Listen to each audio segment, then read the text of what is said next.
Hi friends, എല്ലാവർക്കും one clip P S C YouTube ചാനലിലേക്ക് സ്വാഗതം. അസിസ്റ്റന്റ് സെയിൽസ്മാൻ്റെ രണ്ടാമത്തെ ക്ലാസ് ആണ് നമ്മുടെ ഇന്നത്തെ. കഴിഞ്ഞ ദിവസം നമ്മൾ ഡിസ്കസ് ചെയ്ത ടോപ്പിക് എന്ന് പറയുന്നത് യൂറോപ്യന്മാരുടെ ആഗമനം എന്ന് പറയുന്ന ടോപ്പിക്കിൽ പോർച്ചുഗീസുകാരും അവരുടെ സംഭാവനകളെക്കുറിച്ചുമാണ് നമ്മൾ ഇന്നലെ പറഞ്ഞത്. ഇന്ന് നമ്മൾ പഠിക്കാനായിട്ട് പോകുന്നത് ഡച്ചുകാരെ കുറിച്ചും അതേപോലെ തന്നെ ബ്രിട്ടീഷുകാരെ കുറിച്ചും ഫ്രഞ്ചുകാരെ കുറിച്ചും ഇത്രയും കാര്യങ്ങൾ നമ്മൾ ഇന്ന് കംപ്ലീറ്റ് ആക്കുന്നുണ്ട്. കൂടാതെ ഇംഗ്ലീഷ്, മലയാളം, മാത്സ് ഇത്രയും ടോപ്പിക്സ് നമ്മൾ കവർ ചെയ്തുകൊണ്ടാണ് ക്ലാസ് പോകുന്നത്. അതുകൊണ്ട് തന്നെ ക്ലാസ്സിൻ്റെ ലെങ്ത് കുറച്ച് കൂടുതലായിരിക്കും. പക്ഷെ നിങ്ങൾ എന്ത് ചെയ്യുക, തീർച്ചയായിട്ടും ഇത് മൊത്തമായി കാണാനായിട്ട് ശ്രമിക്കുക. ഉറപ്പായിട്ടും നിങ്ങൾക്ക് ഉപകാരപ്പെടുന്ന ഒരു ക്ലാസ് ആയിരിക്കും. അടുത്ത് വരുന്ന എല്ലാ എക്സാമുകൾക്കും യൂസ്ഫുൾ ആവുന്ന തരത്തിലാണ് നമ്മൾ ഈ ഒരു ക്ലാസ് ചെയ്തിരിക്കുന്നത്. അതായത് നിങ്ങൾക്ക് ഇനി വരുന്ന സെക്രട്ടേറിയറ്റ് OA എന്ന് പറയുന്ന ഒരു എക്സാം ഉണ്ട്. അതേപോലെ തന്നെ ASMൻ്റെ ഈ ഒരു എക്സാം, അതേപോലെ തന്നെ വരുന്ന അടുത്ത വില്ലേജ് ഫീൽഡ് അസിസ്റ്റന്റ്, അങ്ങനെ ഒത്തിരി എക്സാമുകൾ വരുന്നുണ്ട്. അതിനൊക്കെ നിങ്ങൾക്ക് യൂസ്ഫുൾ ആണ് ഈ ഒരു ക്ലാസ്. ഓക്കെ, അപ്പൊ നമ്മൾ ഇന്ന് പഠിക്കാനായിട്ട് പോകുന്നത് ഡച്ചുകാരെ കുറിച്ചാണ്. നമുക്കറിയാം, ഇന്ത്യയിലേക്ക് വന്ന രണ്ടാമത്തെ യൂറോപ്യനാണ് ആരെന്ന് പറയുന്നത്, ഡച്ചുകാരെന്ന് പറയുന്നത്. അതേപോലെ തന്നെ ഡച്ചുകാർ അറിയപ്പെട്ടിരുന്ന മറ്റു രണ്ട് പേരുകളായിരുന്നു ഹോളണ്ടുകാരെന്നും നെതർലൻഡുകാരെന്നും അറിയപ്പെട്ടിരുന്ന യൂറോപ്യൻ ആരാന്ന് ചോദിച്ചു കഴിഞ്ഞാൽ മക്കളെ, അതും ആര് തന്നെയാണ്, ഡച്ചുകാരാണ്. നമ്മൾ കഴിഞ്ഞ ദിവസത്തെ ക്ലാസ്സിൽ പഠിച്ച ഒരു പോയിന്റ് കൂടി ഞാൻ പറയാം. അതായത് ഇന്ത്യയിൽ നിന്ന് ആദ്യം തിരിച്ചുപോയ യൂറോപ്യന്മാരെ ആരാണ് എന്ന് ചോദിച്ചാൽ അതും ഡച്ചുകാരാണ്. ഓക്കെ, അപ്പൊ നമ്മൾ പറഞ്ഞ 3 പോയിന്റ്സ് ആണ്, ബേസ് ആയിട്ടുള്ള പോയിന്റ് ആണ്. അതായത് ഒന്നാമത്തെ പോയിന്റ്, ഡച്ചുകാർ അറിയപ്പെട്ടിരുന്ന മറ്റു രണ്ട് പേരുകൾ ഏതൊക്കെയാണെന്ന് ചോദിച്ചു കഴിഞ്ഞാൽ, ഒന്ന് ഹോളണ്ടുകാർ എന്ന പേരിൽ അറിയപ്പെട്ടു, അതേപോലെ തന്നെ നെതർലൻഡുകാർ എന്ന പേരിൽ അറിയപ്പെട്ടത് ഡച്ചുകാരാണ്. ഇന്ത്യയിലേക്ക് വന്ന രണ്ടാമത്തെ യൂറോപ്യൻസ് ആരാന്ന് ചോദിച്ചു കഴിഞ്ഞാൽ അതും ആര് തന്നെയാണ്, ഡച്ചുകാരാണ്. ഇന്ത്യ വിട്ട് ആദ്യം പോയ യൂറോപ്യന്മാർ ആരാന്ന് ചോദിച്ചു കഴിഞ്ഞാൽ അതിന്റെ ഉത്തരവും ആര് തന്നെയാണ്, ഡച്ചുകാരാണ്.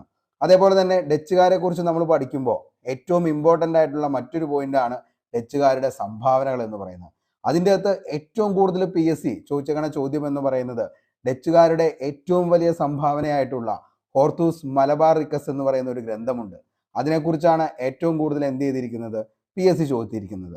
അതേപോലെ തന്നെ ഡച്ചുകാരുടെ പ്രധാനപ്പെട്ട സന്ധി, അതായത് മാവേലിക്കര സന്ധി നടന്ന വർഷം എന്നാന്നുള്ളതും, അതേപോലെ തന്നെ ആരൊക്കെ തമ്മിലായിരുന്നു മാവേലിക്കര സന്ധി ഒപ്പുവെച്ചതെന്നും എന്തായിരുന്നു അതിൻ്റെ റീസൺ എന്നതിനെ കുറിച്ചൊക്കെയാണ് ഇനി നമ്മൾ പറയാനായിട്ട് പോകുന്നത്. അപ്പോൾ നിങ്ങൾക്ക് വീഡിയോ ഇഷ്ടപ്പെടുകയാണെങ്കിൽ ഉറപ്പായിട്ടും ലൈക്ക് ചെയ്യുക, നിങ്ങളുടെ അഭിപ്രായം താഴെ കമന്റ് ബോക്സിൽ രേഖപ്പെടുത്തുക. ബാക്കി കാര്യങ്ങളിലേക്ക് നമുക്ക് പോകാം.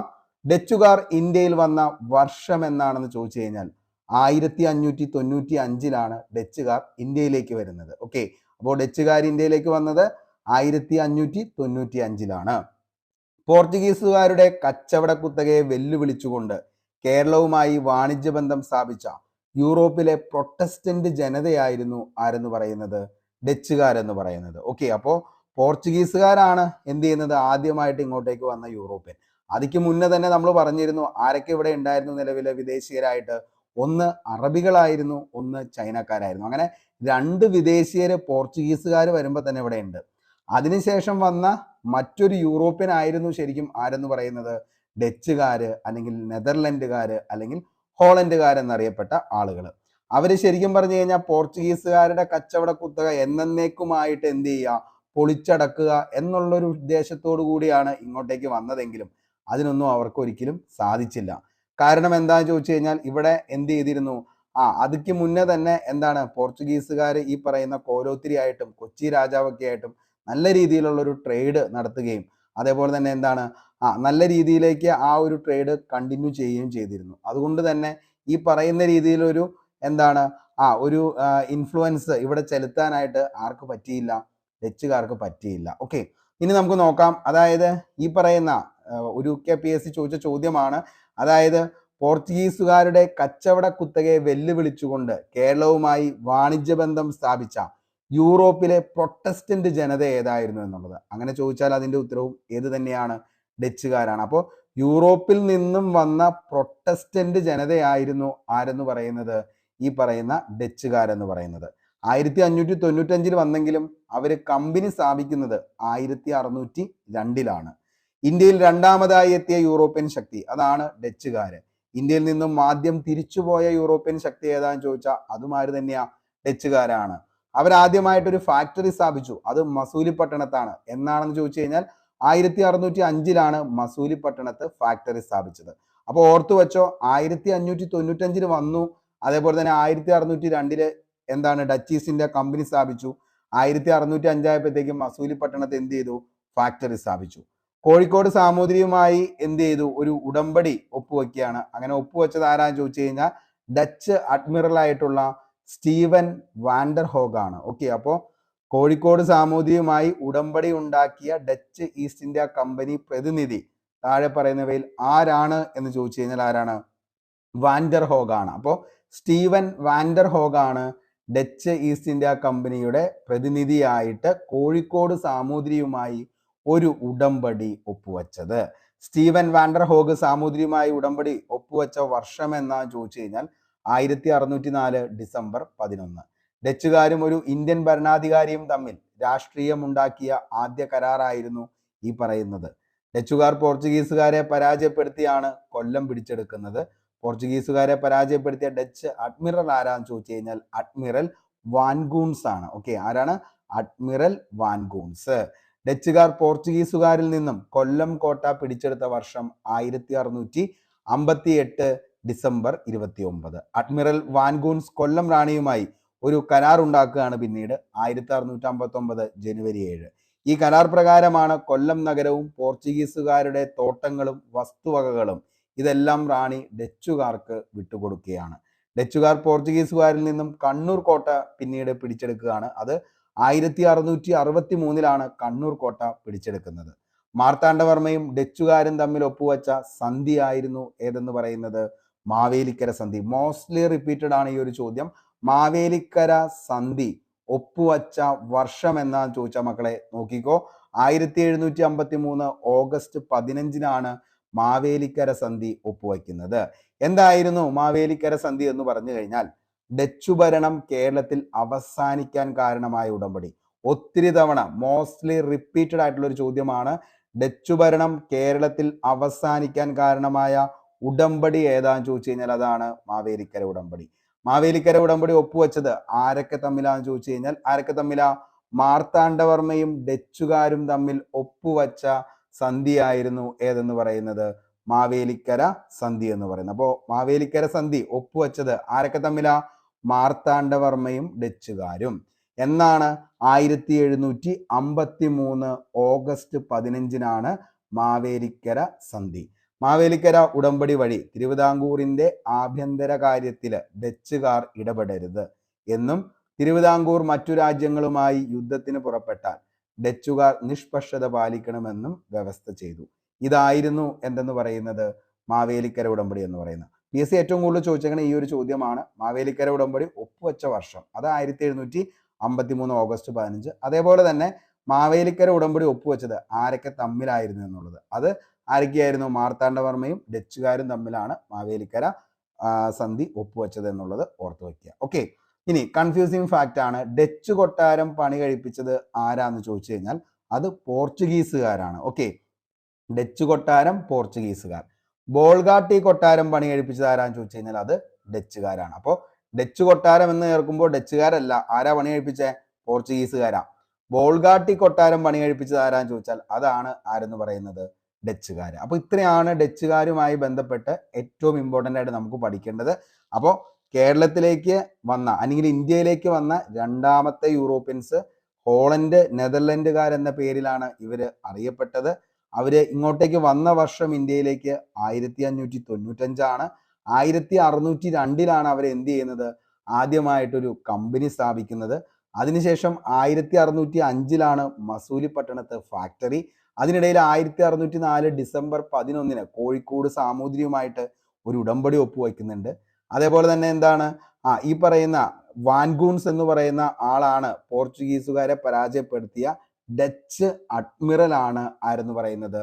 അഡ്മിറൽ വാൻഗൂൺസ്. ഓക്കെ, അതേപോലെ തന്നെ അവര് എന്നാണ് ഈ പറയുന്ന കൊല്ലം കോട്ട പിടിച്ചെടുത്തത്? 658 ഡിസംബർ 29. പിന്നെ നമുക്ക് പഠിക്കാനുള്ളതാണ് മാവേലിക്കര സന്ധി എന്ന് പറയുന്നത്. നടന്നത് 1753 ഓഗസ്റ്റ് 15. മാർത്താണ്ഡവർമ്മയും ഡച്ചുകാരും തമ്മിലാണ് മാവേലിക്കര സന്ധി ഒപ്പുവെച്ചത്. അതേപോലെ തന്നെ നമുക്ക് ഇമ്പോർട്ടൻ്റ് ആണ് ഈ പറയുന്ന എന്തെന്ന് പറയുന്നത്? അടുത്തത് നമ്മുടെ ഏറ്റവും ഇമ്പോർട്ടൻ്റ് ആയിട്ടുള്ളത്, അതായത് ഡച്ചുകാരുടെ സംഭാവന എന്ന് പറയുന്നത്. നമ്മൾ കുറച്ചു മുമ്പ് പറഞ്ഞു. അതാണ് ഏതെന്ന് പറയുന്നത്, ഹോർത്തൂസ് മലബാർ റിക്കസ് എന്ന് പറയുന്നത്. മലബാറിലെ ഔഷധ സസ്യങ്ങളെ പറ്റി പ്രതിപാദിക്കുന്ന ഡച്ചുകാർ തയ്യാറാക്കിയ ഒരു പുസ്തകമാണ് ഏതെന്ന് പറയുന്നത്, ഹോർത്തൂസ് മലബാർ റിക്കസ്. അതായത് ഡച്ചുകാരെ കുറിച്ച് നമ്മൾ പഠിക്കുമ്പോൾ ഏറ്റവും ഇമ്പോർട്ടൻ്റ് ആയിട്ടുള്ള പോയിന്റ്സ് ആണ് ഡച്ചുകാരുടെ സംഭാവനയിലെ ഹോർത്തൂസ് മലബാർ റിക്കസ്. അതെന്താണ്, ഒരു പുസ്തകമാണ്. എന്ത്, മലബാറിലെ ഔഷധ സസ്യങ്ങളെ കുറിച്ച് പ്രതിപാദിക്കുന്ന ഡച്ചുകാർ തയ്യാറാക്കിയ പുസ്തകമാണ് ഏതെന്ന് പറയുന്നത്, ഹോർത്തൂസ് മലബാർ റിക്കസ്. ഹോർത്തൂസ് മലബാർ റിക്കസ് തയ്യാറാക്കിയത് ഏത് ഭാഷയിലാണെന്ന് ചോദിച്ചു കഴിഞ്ഞാൽ മക്കളെ, ലാറ്റിൻ ഭാഷയിലാണ് ഇത് തയ്യാറാക്കിയത്. ഓക്കെ, അപ്പോൾ മലബാറിലെ ഔഷധ സസ്യങ്ങളെ കുറിച്ചാണ് ഇത് പ്രതിപാദിക്കുന്നത്. ലാറ്റിൻ ഭാഷയിലാണ് തയ്യാറാക്കിയത്. ഈ ഗ്രന്ഥം രചിച്ചത് ആരാന്ന് ചോദിച്ചു കഴിഞ്ഞാൽ അഡ്മിറൽ വാൻ റീഡ് ആണ്. ഓക്കെ, അപ്പോൾ അഡ്മിറൽ വാൻ റീഡ് ആണ് ഹോർത്തൂസ് മലബാർ റിക്കസ് എന്ന് പറയുന്ന ഗ്രന്ഥം എന്ത് ചെയ്തത്, രചിച്ചത്. കേരള രാമം എന്നറിയപ്പെടുന്ന ഗ്രന്ഥമാണ് ഹോർത്തൂസ് മലബാർ റിക്കസ്. ഹോർത്തൂസ് മലബാർ റിക്കസ് പ്രസിദ്ധീകരിച്ച സ്ഥലം എവിടെ നിന്നാണ് ചോദിച്ചു കഴിഞ്ഞാൽ ആംസ്റ്റർഡാമിൽ നിന്നാണ് ഇത് പ്രസിദ്ധീകരിക്കുന്നത്. പ്രസിദ്ധീകരിച്ച വർഷം എന്നാണെന്ന് ചോദിച്ചു കഴിഞ്ഞാൽ 1678 മുതൽ 1703 വരെയാണ് ഇത് പ്രസിദ്ധീകരിക്കാനായിട്ട് എടുത്തത്. അതായത് 12 വാല്യങ്ങളിലായിട്ടാണ് ഇത് പ്രസിദ്ധീകരിക്കുന്നത്. അപ്പോൾ ഒന്നാമത്തെ വാല്യം തുടങ്ങുന്നത് 1678 13ാമത്തെ വാല്യം കംപ്ലീറ്റ് ചെയ്യുന്നത് 1703 എന്നുള്ളത് ഓർത്തു വയ്ക്കുക. ഇനി SCERT പാഠപുസ്തക പ്രകാരം ചില പുസ്തകങ്ങളിൽ പറയുന്നത് 1678 മുതൽ 1693 വരെയാണെന്നും പറയുന്നുണ്ട്. അപ്പോൾ ഓപ്ഷനിൽ മക്കളെ നിങ്ങൾ നോക്കണം, അതിൻ്റെ അകത്ത് ഏതാണോ ആൻസർ കാണുന്നത് അതെന്താണ് നമുക്ക് ഉത്തരമായിട്ട് എടുക്കുക. അപ്പോൾ 1678 മുതൽ 1703 ശരിയാണ്. അതേപോലെ 1678 മുതൽ 1693 എന്ന് പറയുന്ന ഉത്തരവും ശരിയാണ്. ഓക്കെ, ഇനി 12 വാല്യങ്ങളിലായാണ് എന്ത് ചെയ്യുന്നത്, ഹോർത്തൂസ് മലബാർ റിക്കസ് പ്രസിദ്ധീകരിച്ചത്. 12 വാല്യങ്ങളിലായിട്ട്. ഹോർത്തൂസ് മലബാർ റിക്കസിൽ പ്രതിപാദിച്ചിരിക്കുന്ന ആദ്യ വൃക്ഷം ചോദിച്ചു കഴിഞ്ഞാൽ തെങ്ങിനെ കുറിച്ചാണ് ആദ്യമായിട്ട് പറയുന്നത്. അപ്പോൾ ഹോർത്തൂസ് മലബാർ റിക്കസിൽ പ്രതിപാദിച്ചിരിക്കുന്ന ആദ്യ വൃക്ഷം ഒരു കാലത്ത് PSC ഒത്തിരി തവണ ചോദിച്ച ചോദ്യമാണ്. ഏതാണ് വൃക്ഷം? തെങ്ങാണ്. അവസാന വൃക്ഷം ഏതാന്ന് ചോദിച്ചു കഴിഞ്ഞാൽ ആലാണ്. ഓക്കെ, അപ്പോൾ ആദ്യം ഏതിനെ കുറിച്ചാണ് പറഞ്ഞത്? തെങ്ങിനെ കുറിച്ചും അതേപോലെ തന്നെ ഏറ്റവും അവസാനം ആലിനെ കുറിച്ചുമാണ് പറഞ്ഞത്. ഓക്കെ, നമുക്കറിയാം ഈ പറയുന്ന ഡച്ചുകാരെ ഇങ്ങോട്ടേക്ക് വന്നപ്പോൾ സംഭാവനകളിൽ ഏറ്റവും കൂടുതൽ ഈ പറയുന്ന ഹോർത്തൂസ് മലബാർ റിക്കസ്, അതേപോലെ തന്നെ തെങ്ങിൻ തൈകൾ, മുന്തിയ ഇനം തെങ്ങിൻ തൈകൾ എന്ത് ചെയ്തിരുന്നു, ഇവിടുത്തെ കർഷകർക്ക് വേണ്ടിയിട്ട് അവർ കൊടുത്തിരുന്നു. ഓക്കെ, അപ്പോൾ തെങ്ങ് കൃഷിയുമായി ബന്ധപ്പെട്ട് ഒത്തിരി അധികം എന്ത് ചെയ്തിട്ടുണ്ട്, തെങ്ങിന് വേണ്ടിയിട്ടുള്ള കുറേ കാര്യങ്ങൾ ഇവിടുത്തെ കർഷകർക്ക് വേണ്ടി ചെയ്ത ഒരു യൂറോപ്യൻസ് ആയിരുന്നു ശരിക്കും എന്തെന്ന് പറയുന്നത്, ഈ പറയുന്ന നമ്മുടെ ഡച്ചുകാരെന്ന് പറയുന്ന യൂറോപ്യൻസ്. ഓക്കെ, മലയാളി ലിപി അച്ചടിച്ച ആദ്യ ഗ്രന്ഥമാണ് ഹോർത്തൂസ് മലബാർ റിക്കസ്. മലയാളത്തിൽ അച്ചടിച്ച ആദ്യ വാക്കാണ് തെങ്ങ്. ഹോർത്തൂസ് മലബാർ റിക്കസിന്റെ രചനയിൽ സഹായിച്ച മലയാളി വൈദ്യൻ, ഒത്തിരി തവണ ചോദിച്ച ചോദ്യമാണ്. ഇട്ടി അച്യുതൻ എന്ന് പറയുന്ന ഈഴവ വൈദ്യനാണ് ഹോർത്തൂസ് മലബാർ റിക്കസിന്റെ രചനയിൽ സഹായിച്ച മലയാളി ഈഴവ വൈദ്യൻ. അതാണ് ഇട്ടി അച്യുതൻ. ഇട്ടി അച്യുതൻ സ്മാരകമായ കുര്യാവിള സ്ഥിതി ചെയ്യുന്ന സ്ഥലമാണ് കടക്കരപ്പള്ളി. അതെവിടെയാണെന്ന് ചോദിച്ചു കഴിഞ്ഞാൽ ആലപ്പുഴയിലാണ്. ഹോർത്തൂസ് മലബാർ റിക്കസിന്റെ രചനയിൽ സഹായിച്ച ഗൗഡസാരസ ബ്രാഹ്മണരാരാന്ന് ചോദിച്ചു കഴിഞ്ഞാൽ അതാണ് 3 പേരാണ്, രംഗഭട്ട്, അപ്പുഭട്ട്, വിനായകഭട്ട്. അപ്പൊ 3 ഭട്ടുകളാണ് നിലവിൽ എന്ത്, ഹോർത്തൂസ് മലബാർ റിക്കസിന്റെ രചനയിൽ സഹായിച്ച ഗൗഡസാരസ ബ്രാഹ്മണർ എന്ന് പറയുന്നത്. ആരൊക്കെയാ? രംഗഭട്ട്, അപ്പുഭട്ട്, വിനായകഭട്ട്. ഹോർത്തൂസ് മലബാർ റിക്കസിന്റെ രചനയിൽ സഹായിച്ച കാർമൽ പുരോഹിതൻ ആരാന്ന് ചോദിച്ചാൽ ജോൺ മാത്യൂസ് എന്ന് പറയുന്ന വ്യക്തിയാണ് ഹോർത്തൂസ് മലബാർ റിക്കസിന്റെ രചനയിൽ സഹായിച്ച കാർമൽ പുരോഹിതൻ. ഏകദേശം 742 സസ്യങ്ങളെ കുറിച്ചും അവയുടെ ഔഷധ ഗുണങ്ങളെ കുറിച്ചുമാണ് വിവരിക്കുന്നത്. അതിൽ 794 ചിത്രങ്ങളാണ് ഉണ്ടായിരുന്നത്. അപ്പോൾ 742 ചിത്രങ്ങൾ ഉണ്ടായിരുന്നു, 794 ചിത്രങ്ങൾ. അപ്പോൾ 742 സസ്യങ്ങളെ കുറിച്ച് 794 ചിത്രങ്ങൾ. മറന്നു പോകരുത്, ഇമ്പോർട്ടൻ്റ് ആണ്. 742 സസ്യങ്ങളെ കുറിച്ച് എന്തുണ്ട്, ഈ പറയുന്ന ഹോർത്തൂസ് മലബാർ റിക്കസിൽ പറയുന്നുണ്ട്. അതിൽ 794 ചിത്രങ്ങളും. ഓക്കെ, ഹോർത്തൂസ് മലബാർ റിക്കസിലെ ചിത്രങ്ങൾ വരച്ചത് ഈ പറയുന്ന ജോൺ മാത്യൂസ് എന്ന് പറയുന്ന വ്യക്തിയാണ്. അതായത് രചനയിൽ സഹായിച്ച പുരോഹിതനാണ് ആരെന്ന് പറയുന്നത്, ജോൺ മാത്യൂസ്. അദ്ദേഹമാണ് ഈ 794 ചിത്രങ്ങളും എന്ത് ചെയ്തത്, ഹോർത്തൂസ് മലബാർ റിക്കസിൽ വരച്ചത്. ഹോർത്തൂസ് മലബാർ റിക്കസിന്റെ രചനയിൽ സഹായിച്ച പരിഭാഷകനായിരുന്നു ഇമ്മാനുവൽ കർണൈറോ. ഓക്കെ, അപ്പോൾ ഇമ്മാനുവൽ കർണൈറോ ആണ് മലയാളത്തിലേക്ക് എന്ത് ചെയ്തത് രചനയിൽ സഹായിച്ച പരിഭാഷകൻ. അപ്പോൾ ഹോർത്തൂസ് മലബാറിക്കസിന്റെ രചനയിൽ സഹായിച്ച പരിഭാഷകനാണ് ഇമ്മാനുവൽ കർണൈറോ. അതേപോലെ ഹോർത്തൂസ് മലബാറിക്കസിന്റെ മലയാളം പതിപ്പ് പ്രസിദ്ധീകരണത്തിന് നേതൃത്വം നൽകിയ സർവകലാശാല, അത് കേരള സർവകലാശാലയാണ് മലയാളം ട്രാൻസ്ലേഷന് വേണ്ടിയിട്ട് നേതൃത്വം നൽകിയത്. ഹോർത്തൂസ് മലബാറിക്കസ് മലയാളത്തിലേക്ക് വിവർത്തനം ചെയ്തത് KS മണിലാലാണ്. KS മണിലാലിന് പത്മശ്രീ ലഭിച്ച വർഷം 2020 ഡച്ചുകാരുടെ പ്രധാനപ്പെട്ട സംഭാവനകളിലെ ഏറ്റവും ഇമ്പോർട്ടൻ്റ് ആയിട്ടുള്ള കാര്യമാണ് നമ്മളിപ്പോൾ പറഞ്ഞത്, അതായത് ഹോർത്തൂസ് മലബാറിക്കസ്. ഇത്രയും കാര്യങ്ങളെങ്കിലും എന്ത് ചെയ്യുക, പഠിക്കുക. ഏറ്റവും ഇമ്പോർട്ടൻ്റ് ആയിട്ട് എക്സാം പോയിന്റ് ഓഫ് വ്യൂവിൽ വരുന്ന എല്ലാം നമ്മൾ എന്ത് ചെയ്തിട്ടുണ്ട്, ഇതിൻ്റെ അകത്ത് പറഞ്ഞിട്ടുണ്ട്. ഓക്കെ, അപ്പോൾ ഏറ്റവും വലിയ സംഭാവനയായിട്ടുള്ള ഹോർത്തൂസ് മലബാറിക്കസ് എന്തായിരുന്നു എന്ന് ചോദിച്ചു കഴിഞ്ഞാൽ ഇതൊരു പുസ്തകമാണ്. മലബാറിലെ എന്താണ് ഔഷധ സസ്യങ്ങളെ കുറിച്ചാണ് ഇതിൻ്റെ അകത്ത് പ്രതിപാദിക്കുന്നത്. ആരാണ് തയ്യാറാക്കിയത്? അഡ്മിറൽ വാൻ റീഡ് ആണ്. ലാറ്റിൻ ഭാഷയിലാണ് തയ്യാറാക്കിയത്. എവിടെ നിന്നാണ് ചോദിച്ചു കഴിഞ്ഞാൽ ആംസ്റ്റർഡാമിൽ നിന്നാണ്. എന്നാണ് ഇതിൻ്റെ രചന തുടങ്ങിയതെന്ന് ചോദിച്ചാൽ 1678 മുതൽ 1703 വരെയാണ്. ആദ്യം തെങ്ങ്, അവസാനം ആലാണ്. ഓക്കെ, അതേപോലെ തന്നെ നമ്മൾ പറഞ്ഞു മലയാള ലിപി അച്ചടിച്ച ആദ്യ ഗ്രന്ഥമാണ്. അതേപോലെ തന്നെ റിക്കസിന്റെ രചനയിൽ സഹായിച്ച മലയാളി വൈദ്യനാണ് ആരെന്ന് പറയുന്നത് ഇ.ടി. അച്യുതൻ, അല്ലെങ്കിൽ ഈഴവ വൈദ്യൻ. ഇനി ഇ.ടി. അച്യുതൻ സ്മാരകം കുര്യാവിളയാണ് ആലപ്പുഴയിൽ സ്ഥിതി ചെയ്യുന്നു. അതേപോലെ തന്നെ ഇതിന്റെ രചനയിൽ സഹായിച്ച കാർമൽ പുരോഹിതനാണ് ജോൺ മാത്യൂസ്. ഇദ്ദേഹം തന്നെയാണ് 794 വരുന്ന ചിത്രങ്ങളും എന്ത് ചെയ്തത്, ഹോർത്തൂസ് മലബാറിക്കസിൽ വരച്ചത്. വളരെ വ്യക്തമായെന്ന് കരുതുന്നു. ഇനി നമുക്ക് ബാക്കിയുള്ള കാര്യങ്ങളെ കുറിച്ച് നോക്കാം, അതായത് ബാക്കി സംഭാവനകൾ. ഉപ്പ് നിർമ്മാണം എന്ന് പറയുന്നത് ഇവിടെ കൊണ്ടുവന്നത് ആരാന്ന് ചോദിച്ചു കഴിഞ്ഞാൽ അത് ഡച്ചുകാരുടെ സംഭാവനയായിരുന്നു. അപ്പോൾ ഉപ്പ് നിർമ്മാണം കൊണ്ടുവന്നത് ഡച്ചുകാരാണ്.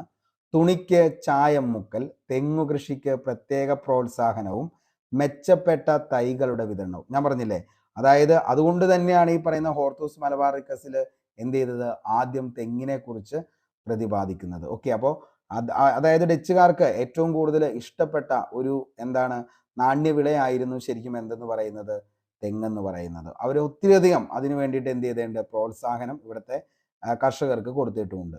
ഹോർത്തൂസ് മലബാറിക്കസ് എന്ന കൃതി 12 വാല്യങ്ങളായി പ്രസിദ്ധീകരിച്ചു. നമ്മൾ കുറച്ചു മുമ്പ് പറഞ്ഞു അതിൻ്റെ ഡീറ്റെയിൽ എല്ലാം.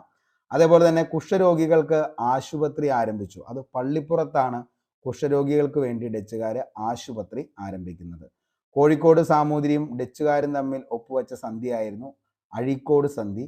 അത് 1661 അതേപോലെ തന്നെ ഡച്ചുകാർ 18-ാം നൂറ്റാണ്ടിൽ ഗുരുവായൂർ നിർമ്മിച്ച കോട്ടയാണ് ചേറ്റുവ കോട്ട. അപ്പോൾ ചേറ്റുവ കോട്ട നിർമ്മിച്ചത് ആരാണ് എന്ന് ചോദിച്ചു കഴിഞ്ഞാൽ അത് ആരാണ്, ഡച്ചുകാരാണ് ചേറ്റുവ കോട്ട നിർമ്മിച്ചത്.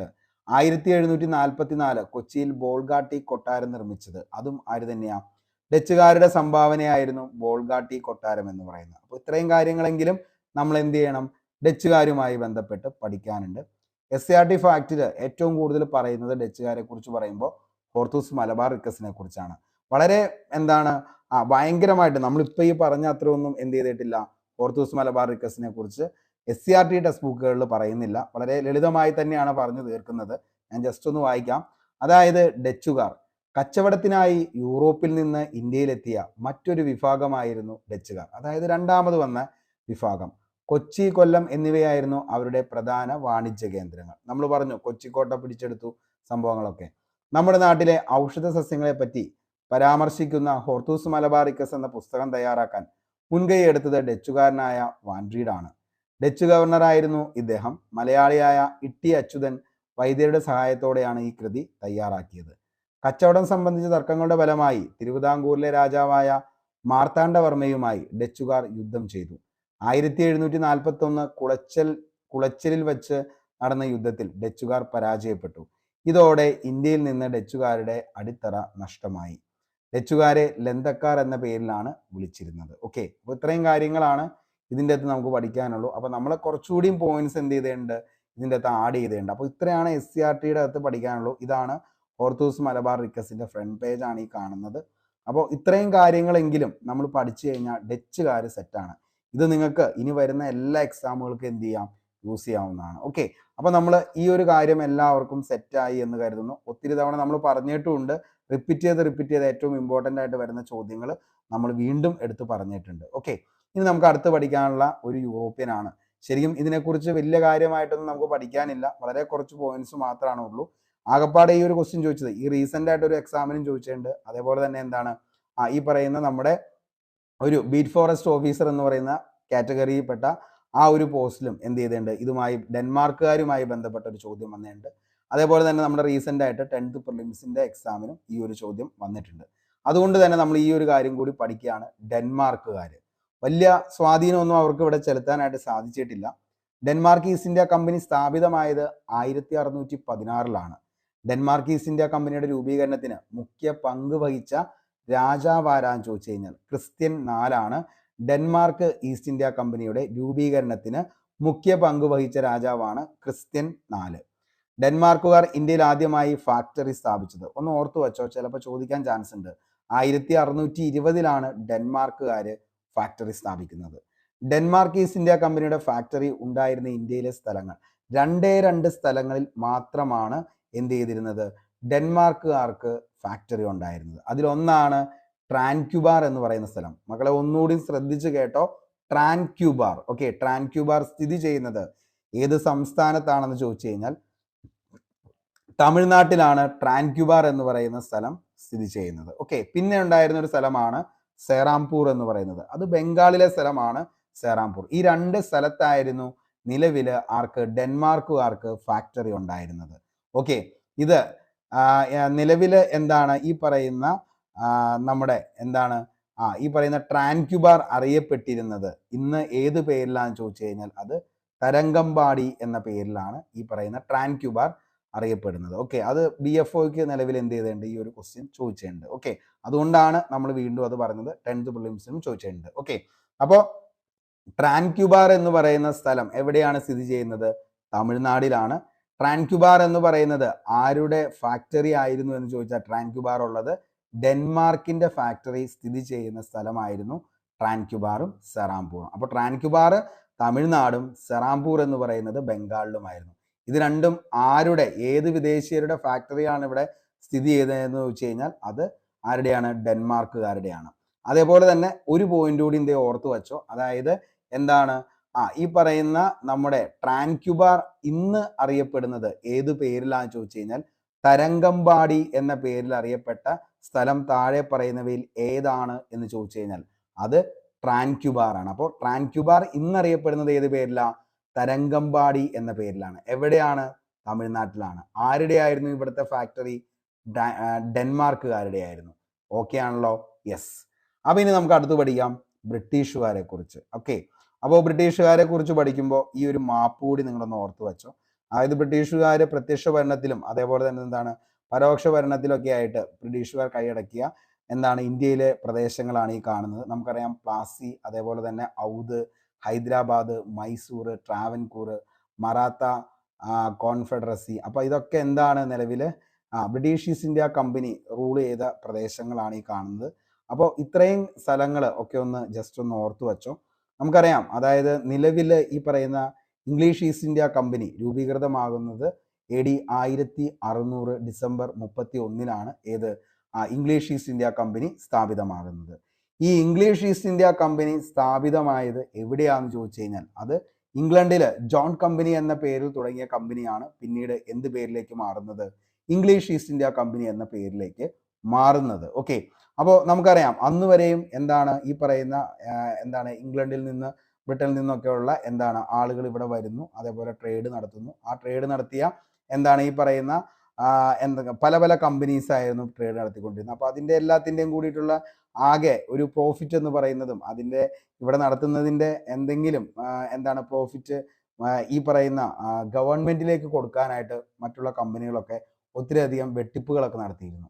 അപ്പോൾ അതുകൊണ്ടാണ് പിന്നീട് ഒറ്റ കമ്പനി ആയിട്ട് മാറുകയും ഇംഗ്ലീഷ് ഈസ്റ്റ് ഇന്ത്യ കമ്പനി എന്ന പേരിൽ രജിസ്റ്റർ ചെയ്ത് ഈ കമ്പനി എന്തൊക്കെയാണോ ഇവിടുന്ന് കിട്ടുന്ന ലാഭം അതിൻ്റെ ഇത്ര ഒരു പെർസെൻറ്റേജ് എന്താണ് ഈ പറയുന്ന ബ്രിട്ടീഷ് ഗവൺമെന്റിലേക്ക് കൊടുക്കാനായിട്ട് ഏൽപ്പിക്കുകയും ചെയ്തു. അങ്ങനെയാണ് ഇംഗ്ലീഷ് ഈസ്റ്റ് ഇന്ത്യ കമ്പനി രൂപം കൊള്ളുന്നത്. ബ്രിട്ടീഷുകാർ ഇങ്ങോട്ടേക്ക് വന്നത് എങ്ങനെയാണെന്ന് ചോദിച്ചു കഴിഞ്ഞാൽ നമുക്കറിയാം, അതായത് ആദ്യമായി ഇങ്ങോട്ടേക്ക് വന്ന ഇംഗ്ലീഷുകാരൻ ആരാന്ന് ചോദിച്ചാൽ ആരാണ്, അത് മാസ്റ്റർ റാൽഫിച്ച് ആണ്. ഓക്കെ, അതായത് നമുക്കറിയാം PSC എക്സാമുകളിൽ ഒത്തിരി തവണ ചോദിച്ചൊരു ചോദ്യമാണ്, മാർഗദർശിയായ ഇംഗ്ലീഷുകാരൻ എന്നറിയപ്പെടുന്നത് ആരാണ് എന്ന് ചോദിച്ചു കഴിഞ്ഞാൽ അതാണ് ആരെന്ന് പറയുന്നത്, മാസ്റ്റർ റാൽഫിച്ച്. കാരണം അദ്ദേഹമാണ് ശരിക്കും എന്താണ് അവിടെ നിന്ന് ഇങ്ങോട്ടേക്ക് വരാനുള്ള ഇംഗ്ലീഷുകാർക്കൊരു GPS സെറ്റ് ചെയ്ത് കൊടുത്തത് എന്ന് വേണമെങ്കിൽ നമുക്ക് പറയാം. അതായത് കറക്റ്റായിട്ടൊരു റൂട്ട് അദ്ദേഹം എന്ത് ചെയ്തു കൊടുത്തു. അതിൻ്റെ ശേഷമാണ് പിന്നീട് എന്ത് ചെയ്യുന്നത്, അവിടെ നിന്നും ഓരോരുത്തർ ട്രേഡിനായി ഇങ്ങോട്ടേക്ക് വരുന്നത്. കാരണം എന്താണെന്ന് വെച്ച് കഴിഞ്ഞാൽ ഈ മാസ്റ്റർ റാൽഫിച്ച് ഇവിടെ വരികയും ഇവിടെ വന്നു കഴിഞ്ഞപ്പോൾ അദ്ദേഹം കേരളത്തിൽ ഉൾപ്പെടെയുള്ള എല്ലാ സ്ഥലങ്ങളിലൂടെയും എന്ത് ചെയ്യാണ്, സഞ്ചരിക്കുകയും ഇന്ത്യ മൊത്തം കറങ്ങുകയും ചെയ്തതിന് ശേഷം എന്താണ് ഇവിടത്തെ കുറിച്ച്, അതായത് ഇവിടെ നടന്ന ഓരോ കാര്യങ്ങളെക്കുറിച്ചും അദ്ദേഹം ഡയറി ചെയ്തിരുന്നു. ഈ ഡയറി ഒരിക്കൽ അദ്ദേഹം പബ്ലിഷ് ചെയ്യാണ്.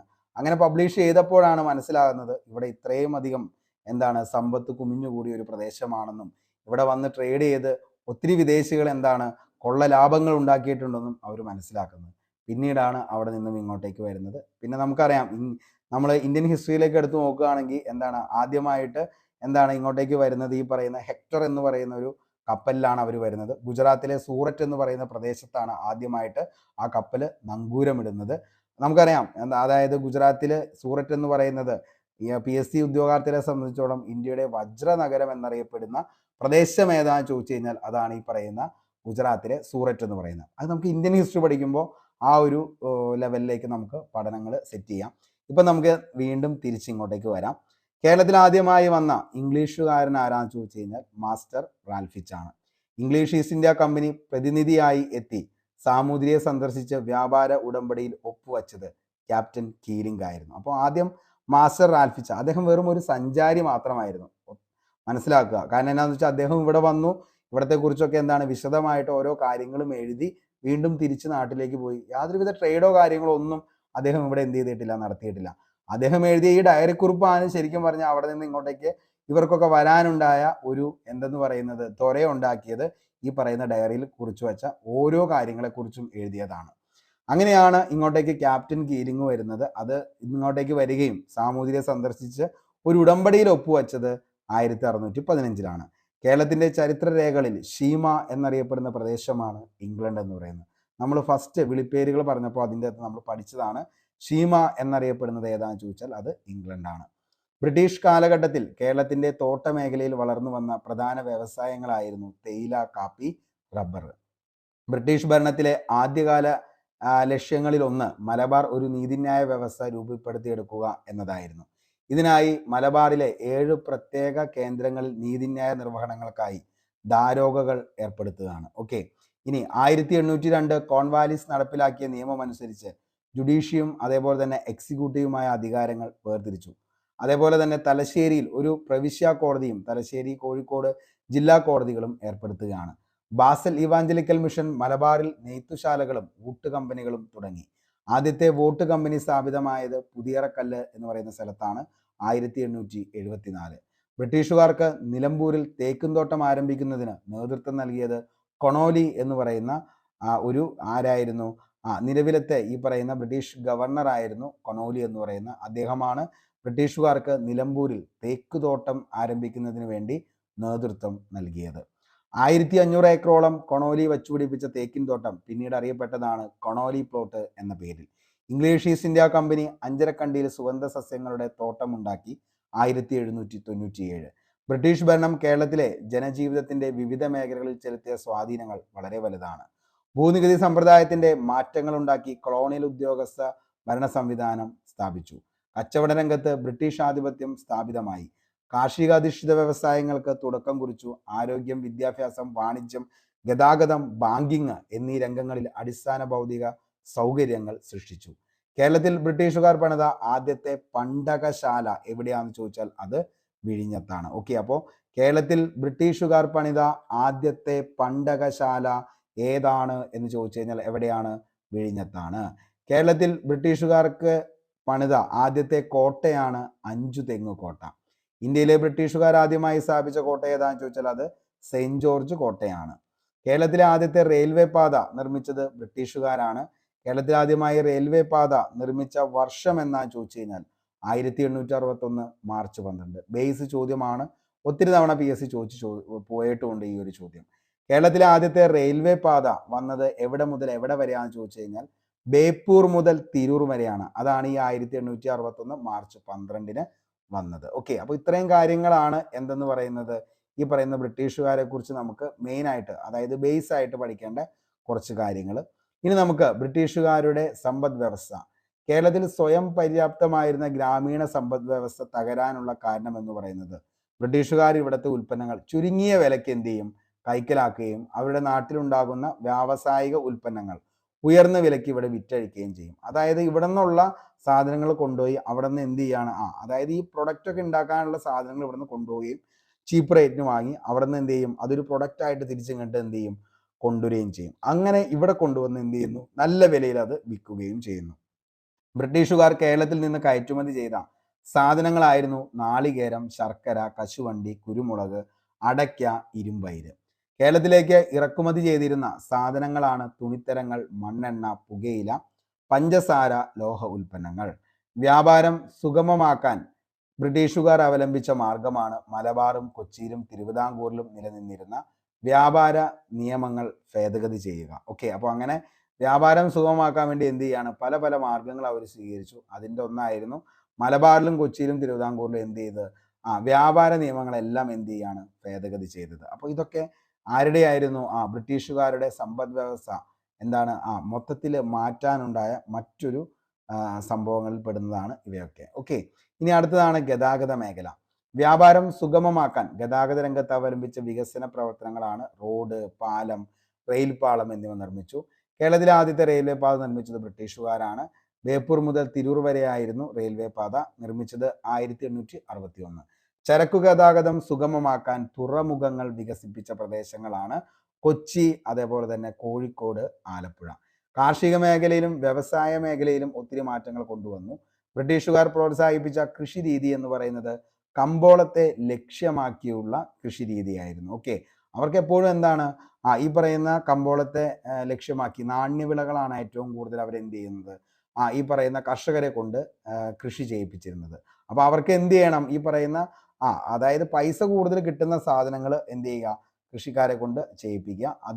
അതിൻ്റെ ഫലമായിട്ട് എന്ത് ചെയ്യാണ്, ഭക്ഷ്യവിളകളുടെ കൃഷി വളരെ ഗണ്യമായി തന്നെ എന്ത് ചെയ്യാണ്, കുറയുകയാണ് ഉണ്ടാകുന്നത്.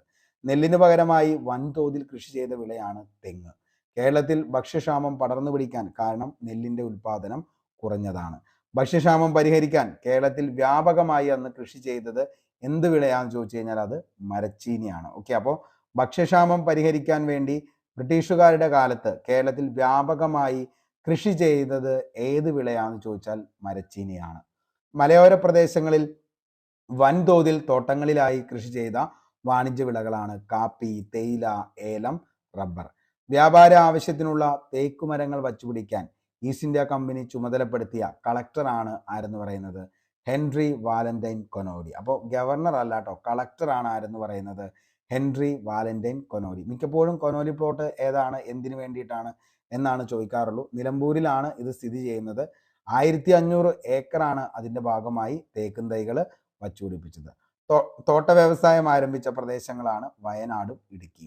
മലബാറിനെ അപേക്ഷിച്ച് തോട്ട വ്യവസായങ്ങൾ കൂടുതലായി വികസിപ്പിച്ച പ്രദേശമാണ് തിരുവിതാംകൂർ.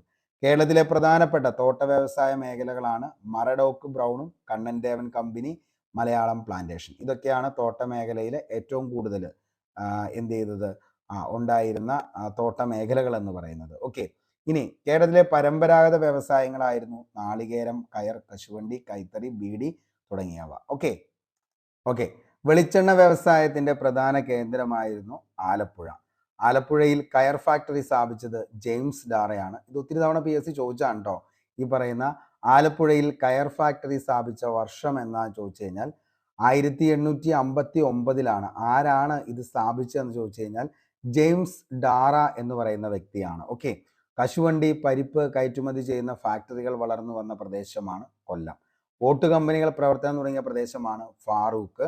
അപ്പോൾ ഫാറൂഖ്, അതേപോലെ തന്നെ കൊല്ലം, ഒല്ലൂർ, ഇവിടെയൊക്കെയാണ് ഓട്ട് കമ്പനികൾ പ്രധാനമായിട്ടും വന്നത്. കൈത്തറി നിർമ്മാണശാലകൾ ആരംഭിച്ച പ്രദേശങ്ങൾ കണ്ണൂർ, കോഴിക്കോടാണ്. ബീഡി കമ്പനികൾ പ്രവർത്തനം ആരംഭിച്ചത് 20-ാം നൂറ്റാണ്ടിലാണ്. ഇവരുടെ വന്ന ആ ഒരു കാലഘട്ടത്താണ്. 20-ാം നൂറ്റാണ്ടിൽ കേരളത്തിൽ സ്ഥാപിക്കപ്പെട്ട വ്യവസായശാലകളായിരുന്നു rubber work Thiruvananthapuram, Punalur paper Kollam, Kundara ceramics Kollam, FACT Ernakulam, Tata oils Kochi. അപ്പോൾ ഇതൊക്കെയാണ് 20-ാം നൂറ്റാണ്ടിൽ കേരളത്തിൽ സ്ഥാപിക്കപ്പെട്ട വ്യവസായശാലകൾ എന്ന് പറയുന്നത്. ഓക്കെ, ഇനി പീഡി വ്യവസായത്തിന്റെ കേന്ദ്രമായി വളർന്നു വന്ന ജില്ലയായിരുന്നു കണ്ണൂർ. കേരളത്തിൽ ആദ്യമായി രൂപം കൊണ്ട സ്വകാര്യ ബാങ്കാണ് നെടുങ്ങാടി ബാങ്ക്. കേരളത്തിൽ നിലവിൽ വന്ന മറ്റു സ്വകാര്യ ബാങ്കുകളാണ് ഇംപീരിയൽ ബാങ്കും ഇന്ത്യൻ നാഷണൽ ബാങ്കും ചാർട്ടേഴ്സ് ബാങ്കും. ഓക്കെ, അപ്പോൾ കേരളത്തിൽ നിലവിൽ വന്ന മറ്റ് സ്വകാര്യ ബാങ്കുകൾ ഏതൊക്കെയാണെന്ന് ചോദിച്ചാൽ imperial bank, Indian national bank, അതേപോലെ തന്നെ ചാർട്ടേഡ് ബാങ്ക്. ഓക്കെ, ബ്രിട്ടീഷുകാരുടെ സംഭാവനകൾ സാംസ്കാരിക മേഖലയിൽ നമ്മൾ നോക്കുകയാണെങ്കിൽ മലയാളത്തിലെ വ്യാകരണ ഗ്രന്ഥങ്ങളും നിഘണ്ടുവും തയ്യാറാക്കുന്നതിന് കൂടുതൽ താല്പര്യം പ്രകടിപ്പിച്ചിരുന്നത് ജെസ്യൂട്ട് മിഷണറിമാരാണ്. മലയാളത്തിലെ ആദ്യത്തെ വ്യാകരണ ഗ്രന്ഥം തയ്യാറാക്കിയത് ആഞ്ചലോസ് ഫ്രാൻസിസ് ആണ്. ചോദിച്ച ചോദ്യമാണ് കേട്ടോ. മലയാളത്തിലെ ആദ്യത്തെ വ്യാകരണ ഗ്രന്ഥം തയ്യാറാക്കിയത് ആഞ്ചലോസ് ഫ്രാൻസിസ് ആണ്. മലയാളത്തിലെ ആദ്യത്തെ ആധികാരിക വ്യാകരണ ഗ്രന്ഥം തയ്യാറാക്കിയത് ഹെർമൻ ഗുണ്ടട്ടാണ്. മലയാളത്തിലെ ആദ്യത്തെ നിഘണ്ടു രൂപപ്പെടുത്തിയത് അർണോസ് പാതിരിയാണ്. ഓക്കെ, അപ്പോൾ ഇംഗ്ലീഷ് മലയാളം നിഘണ്ടു തയ്യാറാക്കിയതാണെങ്കിൽ ബെഞ്ചമിൻ ബെയ്ലിയാണ്. മലയാളം ഇംഗ്ലീഷ് നിഘണ്ടു തയ്യാറാക്കിയത് ഡോക്ടർ ഹെർമൻ ഗുണ്ടട്ട്. മലയാളത്തിൽ അച്ചടിച്ച ആദ്യത്തെ സമ്പൂർണ്ണ ഗ്രന്ഥം, മോസ്റ്റ്ലി റിപ്പീറ്റഡ് ആണ്, ബേസ് ചോദ്യമാണ്. മലയാളത്തിൽ അച്ചടിച്ച ആദ്യത്തെ സമ്പൂർണ്ണ ഗ്രന്ഥം ഏതാന്ന് ചോദിച്ചാൽ അത് സംക്ഷേപ വേദാർത്ഥമാണ്. ഓക്കെ, സംക്ഷേപ വേദാർത്ഥം. അപ്പോൾ ഒന്നുകൂടി പറയാം, ബ്രിട്ടീഷുകാരുടെ സംഭാവനകൾ സാംസ്കാരിക മേഖലയിൽ നോക്കുകയാണെങ്കിൽ മലയാളത്തിലെ വ്യാകരണ ഗ്രന്ഥങ്ങളും നിഘണ്ടുവും തയ്യാറാക്കുന്നതിന് കൂടുതൽ താല്പര്യം പ്രകടിപ്പിച്ചത് ജെസ്യൂട്ട് മിഷണറിമാർ. മലയാളത്തിലെ ആദ്യത്തെ വ്യാകരണ ഗ്രന്ഥം തയ്യാറാക്കിയത് ആഞ്ചലോസ് ഫ്രാൻസിസ് ആണ്. മലയാളത്തിലെ ആദ്യത്തെ ആധികാരിക വ്യാകരണ ഗ്രന്ഥം അത് ഹെർമൻ ഗുണ്ടട്ടിൻ്റെയാണ്. മലയാളത്തിലെ ആദ്യത്തെ നിഘണ്ടു രൂപപ്പെടുത്തിയത് അർണോസ് പാതിരിയാണ്. ഇംഗ്ലീഷ് മലയാളം നിഘണ്ടു ബെഞ്ചമിൻ ബെയ്ലി. മലയാളം ഇംഗ്ലീഷ് നിഘണ്ടു ആണെങ്കിൽ ഡോക്ടർ ഹെർമൻ ഗുണ്ടട്ട്. മലയാളത്തിൽ അച്ചടിച്ച ആദ്യ സമ്പൂർണ്ണ ഗ്രന്ഥം ഏതാന്ന് ചോദിച്ചാൽ മക്കളെ അത് സംക്ഷേപ വേദാർത്ഥം. സംക്ഷേപ വേദാർത്ഥം. മലയാളത്തിലെ ആദ്യത്തെ പത്രങ്ങളായ രാജ്യസമാചാരം, പശ്ചിമോദയം എന്നിവ പ്രസിദ്ധപ്പെടുത്തിയത് ഡോക്ടർ ഹെർമൻ ഗുണ്ടട്ടാണ്. എന്നാന്ന് ചോദിച്ചു കഴിഞ്ഞാൽ 1847 മലയാളത്തിലെ ആദ്യത്തെ പത്രങ്ങളായ രാജ്യസമാചാരം, പശ്ചിമോദയം പ്രസിദ്ധപ്പെടുത്തിയത് 1847 ഹെർമൻ ഗുണ്ടട്ട്. ഇനി വിദ്യാഭ്യാസ മേഖല നമ്മൾ എടുത്തു നോക്കുകയാണെങ്കിൽ ജാതിമത ഭേദമന്യേ എല്ലാവർക്കും വിദ്യാഭ്യാസം എന്ന ആശയത്തിന് കേരളത്തിൽ തുടക്കം കുറിച്ചത് മിഷണറിമാരുടെ പ്രവർത്തനങ്ങളിലൂടെയാണ്. വിദ്യാഭ്യാസ സ്ഥാപനങ്ങൾ ആരംഭിക്കാൻ മിഷണറി സംഘടനകൾക്ക് ഭൂദാനമായി നൽകിയത് തിരുവിതാംകൂറിലെയും കൊച്ചിയിലെയും ഭരണാധികാരികളായിരുന്നു. കേരളത്തിലെ വിദ്യാഭ്യാസ പ്രവർത്തനങ്ങളിൽ നേതൃത്വപരമായ പങ്കുവഹിച്ച മിഷണറിമാരാണ് വരാപ്പുഴ ആർച്ച് ബിഷപ്പായി സേവനമനുഷ്ഠിച്ച ഡോക്ടർ ബർണഡീൻ ബച്ചിനെല്ലി. ഓക്കെ, അപ്പോൾ ബർണഡീൻ ബച്ചിനെല്ലി ആണ് എന്ത് കേരളത്തിലെ വിദ്യാഭ്യാസ പ്രവർത്തനങ്ങളിൽ നേതൃത്വപരമായ പങ്കുവഹിച്ച മിഷണറിമാരായ വരാപ്പുഴ ആർച്ച് ബിഷപ്പ് ബർണഡീൻ ബച്ചിനെല്ലി. ഓക്കെ, റവനന്റ് ടൗസൻ, റവനന്റ് ഹബീക്ക് ഒക്കെ എന്ത് ചെയ്തിട്ടുണ്ട്, ഇതിൻ്റെ അകത്ത് ഒത്തിരി അധികം പ്രാധാന്യം കൊടുത്തിട്ടുണ്ട്. ഇതിനു വേണ്ടിയിട്ട് നേതൃത്വം നൽകിയിട്ടുമുണ്ട്. കേരളത്തിലെ വിദ്യാഭ്യാസ പ്രവർത്തനത്തിന് നേതൃത്വം നൽകിയ ലണ്ടൻ മിഷണറി സംഘത്തിലെ പ്രധാന വ്യക്തിയായിരുന്നു റവനന്റ് മീഡ് എന്ന് പറയുന്നത്. 1818 മട്ടാഞ്ചേരിയിൽ ഒരു വിദ്യാലയം സ്ഥാപിക്കാൻ നേതൃത്വം നൽകിയത് ആരാന്ന് ചോദിച്ചാൽ ഡവൂസൻ ആണ്. ഡവൂസൻ ആണ് 1818 മട്ടാഞ്ചേരിയിൽ ഒരു വിദ്യാലയം സ്ഥാപിക്കാൻ നേതൃത്വം നൽകിയത് ഡൗസൻ. ഓക്കെ, ഇനി ലണ്ടൻ മിഷൻ സൊസൈറ്റി പ്രവർത്തനം ആരംഭിച്ചത് തിരുവിതാംകൂർ ആണ്. ചർച്ച് മിഷൻ സൊസൈറ്റി പ്രവർത്തനം ആരംഭിച്ചത് കൊച്ചി, തിരുവിതാംകൂർ. ഇനി ബാസൽ ഇവാഞ്ചലിക്കൽ മിഷൻ പ്രവർത്തനം ആരംഭിച്ചത് എവിടെയാണെന്ന് ചോദിച്ചാൽ അത് മലബാറാണ്. വൈദ്യശാസ്ത്ര രംഗത്താണെങ്കിൽ ആധുനിക വൈദ്യത്തിന് പ്രാധാന്യം ലഭിച്ചത് ബ്രിട്ടീഷ് ഭരണത്തോടെയാണ്. വസൂരി തടയാനുള്ള കുത്തിവയ്പ് ആദ്യം നടപ്പിലാക്കിയത് മലബാറിൽ. കേരളത്തിൽ ബ്രിട്ടീഷുകാർ സർക്കാർ ആശുപത്രികൾ ആരംഭിച്ച പ്രദേശങ്ങൾ മലബാർ, തിരുവിതാംകൂർ, കൊച്ചി എന്നിവിടങ്ങളിലാണ്. നിയമവ്യവസ്ഥ നോക്കുകയാണെങ്കിൽ കേരളത്തിലെ പരമ്പരാഗത നിയമവ്യവസ്ഥയിൽ മാറ്റങ്ങൾ വരുത്തിയത് ബ്രിട്ടീഷുകാരാണ്. കൊളോണിയൽ ഭരണത്തിന് മുമ്പ് ജാതി വ്യവസ്ഥയെ അടിസ്ഥാനമാക്കി കേരളത്തിൽ പിന്തുടരുന്ന നിയമവ്യവസ്ഥ സത്യപരീക്ഷയായിരുന്നു. ബ്രിട്ടീഷുകാർ കേരളത്തിൽ നടപ്പാക്കിയ നിയമങ്ങളുടെ അടിസ്ഥാന തത്വങ്ങൾ നിയമവാഴ്ച, നിയമത്തിന്റെ മുന്നിൽ സമത്വം എന്നിവയായിരുന്നു. കുറ്റവാളികളുടെ വാദം കേട്ട ശേഷം കുറ്റത്തിന്റെ സ്വഭാവത്തിനനുസരിച്ച് ഏകീകൃതമായ ശിക്ഷാവിധികൾ നടപ്പിലാക്കാൻ തുടങ്ങി. ജാതിക്കതീതമായി നിയമത്തിന് മുമ്പിൽ എല്ലാവരും തുല്യരായി എന്നുള്ളത് കൊണ്ടുവന്നത് ബ്രിട്ടീഷുകാരാണ്. അതേപോലെ തന്നെ കേസുകളുടെ വിചാരണയ്ക്കായി വിവിധ സ്ഥലങ്ങളിൽ കോടതികൾ സ്ഥാപിച്ചതും ബ്രിട്ടീഷുകാരുടെ കാലത്താണ്. ഓക്കെ, അപ്പോൾ ഇത്രയും കാര്യങ്ങൾ വെരി വെരി ഇമ്പോർട്ടൻ്റ് ആണ് ഈ നിയമവ്യവസ്ഥയിൽ. അപ്പോൾ ഇത്രയൊന്ന് ജസ്റ്റ് ഒന്ന് നോക്കുക. അതായത് എന്താണ്, കേരളത്തിലെ പരമ്പരാഗത നിയമവ്യവസ്ഥയിൽ മാറ്റങ്ങൾ വരുത്തിയത് ബ്രിട്ടീഷുകാർ. അതേപോലെ തന്നെ എന്താണ്, ജാതിക്കതീതമായി നിയമത്തിന് മുമ്പിൽ എല്ലാവരും തുല്യരായി കാണാനായിട്ട് ഉള്ള നിയമങ്ങൾ കൊണ്ടുവന്നത് ആരാണ്?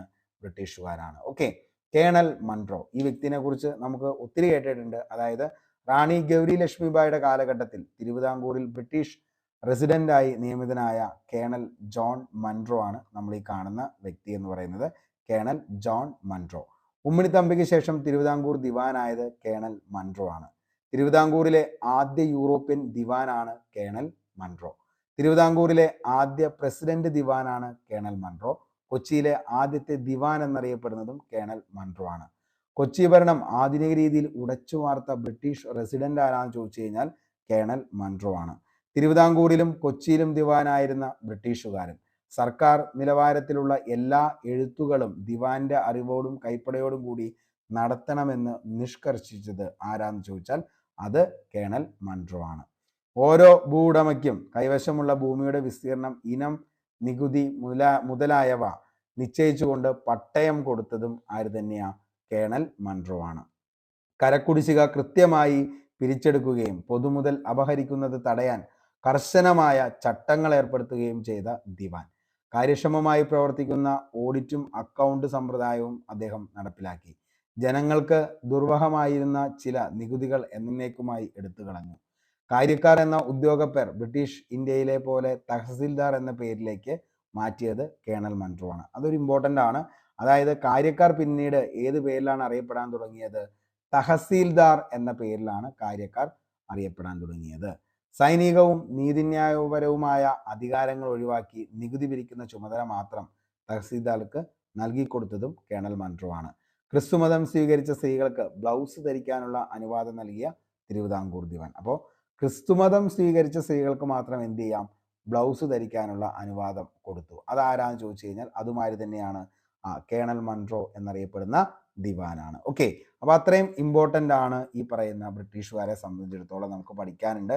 ഏറ്റവും കൂടുതൽ സംഭാവനകൾ നൽകിയത് ഇന്ത്യക്കാർക്ക് വേണ്ടി, അതേപോലെ ഏറ്റവും കൂടുതൽ ഇന്ത്യയിൽ നിന്നും സമ്പത്തുകൾ കവർന്നുകൊണ്ടുപോയ യൂറോപ്യൻസ് ആരാന്ന് ചോദിച്ചാൽ അതും ആര് തന്നെയാണ്?